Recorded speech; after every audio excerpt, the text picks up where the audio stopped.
Read the Bible in 1 year with The Treasured Word. February 24th. Leviticus chapters 15 through 16, verse 28. The law concerning bodily discharges. And the Lord spoke to Moses and Aaron, saying, Speak to the children of Israel, and say to them, When any man has a discharge from his body, his discharge is unclean. And this shall be his uncleanness in regard to his discharge, whether his body runs with his discharge, or his body is stopped up by his discharge, it is his uncleanness. Every bed is unclean on which he who has the discharge lies, and everything on which he sits shall be unclean. And whoever touches his bed shall wash his clothes and bathe in water, and be unclean until evening. He who sits on anything on which he who has the discharge sat shall wash his clothes and bathe in water, and be unclean until evening. And he who touches the body of him who has the discharge shall wash his clothes and bathe in water, and be unclean until evening. If he who has the discharge spits on him who is clean, then he shall wash his clothes and bathe in water, and be unclean until evening. Any saddle on which he who has the discharge rides shall be unclean. Whoever touches anything that was under him shall be unclean until evening. He who carries any of those things shall wash his clothes and bathe in water, and be unclean until evening.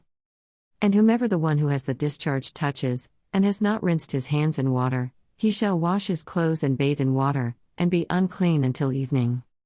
The vessel of earth that he who has the discharge touches shall be broken, and every vessel of wood shall be rinsed in water.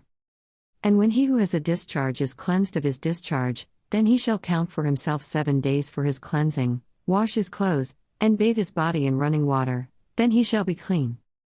On the 8th day he shall take for himself 2 turtle doves or 2 young pigeons, and come before the Lord, to the door of the tabernacle of meeting, and give them to the priest. Then the priest shall offer them, the one is a sin offering and the other is a burnt offering. So the priest shall make atonement for him before the Lord because of his discharge. If any man has an emission of semen, then he shall wash all his body in water, and be unclean until evening. And any garment and any leather on which there is semen, it shall be washed with water, and be unclean until evening. Also, when a woman lies with a man, and there is an emission of semen, they shall bathe in water, and be unclean until evening. If a woman has a discharge, and the discharge from her body is blood, she shall be set apart 7 days, and whoever touches her shall be unclean until evening.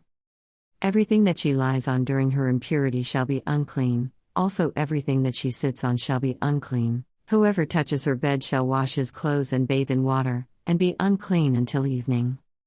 And whoever touches anything that she sat on shall wash his clothes and bathe in water, and be unclean until evening. If anything is on her bed or on anything on which she sits, when he touches it, he shall be unclean until evening. And if any man lies with her at all, so that her impurity is on him, he shall be unclean 7 days, and every bed on which he lies shall be unclean. If a woman has a discharge of blood for many days, other than at the time of her customary impurity, or if it runs beyond her usual time of impurity, all the days of her unclean discharge shall be as the days of her customary impurity. She shall be unclean. Every bed on which she lies all the days of her discharge shall be to her as the bed of her impurity, and whatever she sits on shall be unclean, as the uncleanness of her impurity. Whoever touches those things shall be unclean, he shall wash his clothes and bathe in water, and be unclean until evening. But if she is cleansed of her discharge, then she shall count for herself 7 days, and after that she shall be clean. And on the 8th day she shall take for herself 2 turtle doves or 2 young pigeons, and bring them to the priest, to the door of the tabernacle of meeting. Then the priest shall offer the one as a sin offering and the other as a burnt offering, and the priest shall make atonement for her before the Lord for the discharge of her uncleanness. Thus you shall separate the children of Israel from their uncleanness, lest they die in their uncleanness when they defile my tabernacle that is among them. This is the law for one who has a discharge, and for him who emits semen and is unclean thereby. And for her who is indisposed because of her customary impurity, and for one who has a discharge, either man or woman, and for him who lies with her who is unclean. The Day of Atonement. Now the Lord spoke to Moses after the death of the 2 sons of Aaron, when they offered profane fire before the Lord, and died. And the Lord said to Moses, Tell Aaron your brother not to come at just any time into the holy place inside the veil, before the mercy seat which is on the ark, lest he die, for I will appear in the cloud above the mercy seat. Thus Aaron shall come into the holy place, with the blood of a young bull as a sin offering, and of a ram as a burnt offering. He shall put the holy linen tunic and the linen trousers on his body, he shall be girded with a linen sash, and with a linen turban he shall be attired. These are holy garments. Therefore he shall wash his body in water, and put them on. And he shall take from the congregation of the children of Israel 2 kids of the goats as a sin offering, and 1 ram as a burnt offering. Aaron shall offer the bull as a sin offering, which is for himself, and make atonement for himself and for his house. He shall take the 2 goats and present them before the Lord at the door of the tabernacle of meeting. Then Aaron shall cast lots for the 2 goats, 1 lot for the Lord and the other lot for the scapegoat. And Aaron shall bring the goat on which the Lord's lot fell, and offer it as a sin offering. But the goat on which the lot fell to be the scapegoat shall be presented alive before the Lord, to make atonement upon it, and to let it go as the scapegoat into the wilderness. And Aaron shall bring the bull of the sin offering, which is for himself, and make atonement for himself and for his house, and shall kill the bull as the sin offering which is for himself. Then he shall take a censer full of burning coals of fire from the altar before the Lord, with his hands full of sweet incense beaten fine, and bring it inside the veil. And he shall put the incense on the fire before the Lord, that the cloud of incense may cover the mercy seat that is on the testimony, lest he die. He shall take some of the blood of the bull and sprinkle it with his finger on the mercy seat on the east side, and before the mercy seat he shall sprinkle some of the blood with his finger 7 times. Then he shall kill the goat of the sin offering, which is for the people, bring its blood inside the veil, do with that blood as he did with the blood of the bull, and sprinkle it on the mercy seat and before the mercy seat. So he shall make atonement for the holy place, because of the uncleanness of the children of Israel, and because of their transgressions, for all their sins, and so he shall do for the tabernacle of meeting which remains among them in the midst of their uncleanness. There shall be no man in the tabernacle of meeting when he goes in to make atonement in the holy place, until he comes out, that he may make atonement for himself, for his household, and for all the assembly of Israel. And he shall go out to the altar that is before the Lord, and make atonement for it, and shall take some of the blood of the bull and some of the blood of the goat, and put it on the horns of the altar all around. Then he shall sprinkle some of the blood on it with his finger 7 times, cleanse it, and consecrate it from the uncleanness of the children of Israel.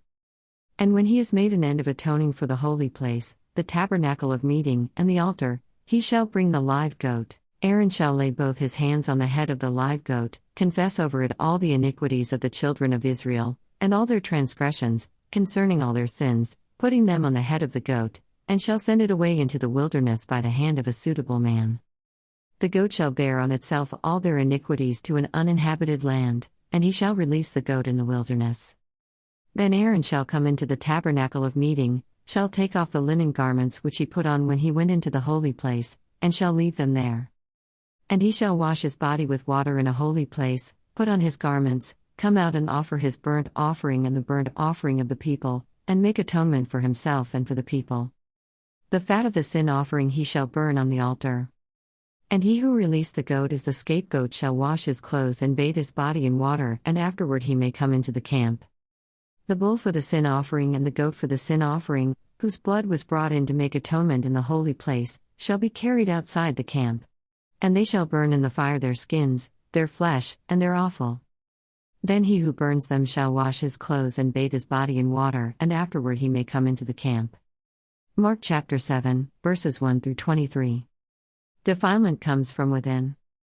Then the Pharisees and some of the scribes came together to him, having come from Jerusalem. Now when they saw some of his disciples eat bread with defiled, that is, with unwashed hands, they found fault. For the Pharisees and all the Jews do not eat unless they wash their hands in a special way, holding the tradition of the elders. When they come from the marketplace, they do not eat unless they wash.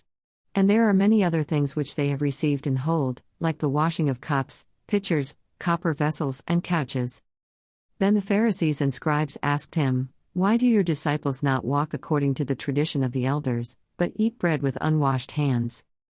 He answered and said to them, "Well did Isaiah prophesy of you hypocrites, as it is written, 'This people honors me with their lips, but their heart is far from me.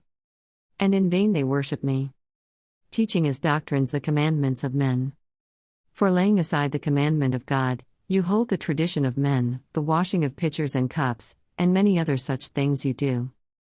He said to them, "All too well you reject the commandment of God, that you may keep your tradition.